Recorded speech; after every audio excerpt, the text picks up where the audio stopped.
Okay, so coming back here, it's probably gonna be a two-part video because my video editor is not exactly working the greatest right now, and I apologize for that. I'm trying to get some better production value in these things for you guys, but my video editor is just not functioning properly.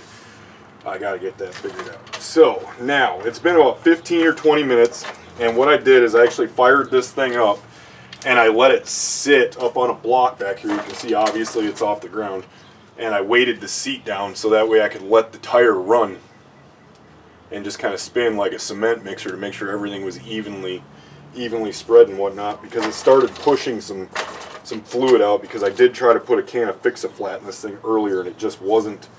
I mean, you can see it's coming out now, but I wanted that fluid to get out of there properly. And I did lose a little tiny bit of foam, not a whole lot. That was in the very beginning there. But it's still dripping some fluid out. I do have a little bit of foam coming out here around the edge of the tire, no big deal. Can easily come off. But I want to tell you right now that so far, so good. This is actually looking like a really good idea. And I'm going to keep it elevated here to just let it continue to expand. And I'll probably just do that overnight just to make certain that everything's 100% dry, even though this stuff right here, so you can see exactly what I put in. You know, just your typical foam that you can get down at the hardware store or whatever. That's all I put in there. And I'm gonna let it sit overnight, even though that stuff dries pretty quick. I will let you know that this is extremely solid. This actually feels like an over-inflated tire, and you can even hear it's pushing that fluid out down there.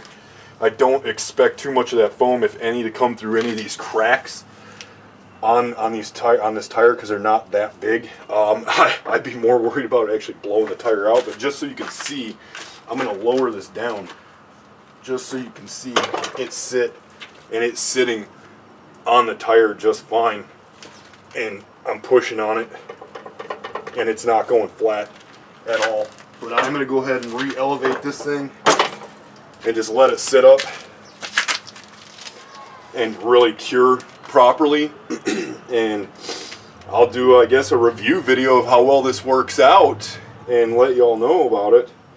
But so far so good. I mean, rather than grabbing a can of Fix-A-Flat, you may as well grab a can of Run Flat right here. I'm telling you, foam in a can. I just had that random idea because I put that Fix-A-Flat in here a bit ago, ran it around the yard and everything, was working fine, thought it was going to be great. Came back after shutting it down 15 minutes later or something, tire was flat, man, just sitting on the ground. And I mean, this is just a cheap little lawn tractor that I got, and I'm not worried about resale value or anything like that. This is just to get the job done, and it's not like it's super expensive or anything. So if this works right here, in all honesty, I could buy 4 cans of this stuff and do all 4 tires and still be under the price of what one new tire would cost me. So if you're looking to fix a flat on something small like this, a go-kart or a lawn tractor or something, trying to do it relatively cheap, or you just don't have any other option at the time, which is more where I'm at. And I mean, if it works, it works. There's no sense in you know, working harder and spending more money. I mean, work smarter, not harder, right? I'm going to let the rest of this fluid drip out down here and just call it a day, and then give you guys some kind of a review on it. But so far so good. You've seen it sat down on the ground. It's not flat. It was flat earlier. So hopefully this helps somebody out, and thanks for watching. Stay tuned for more videos.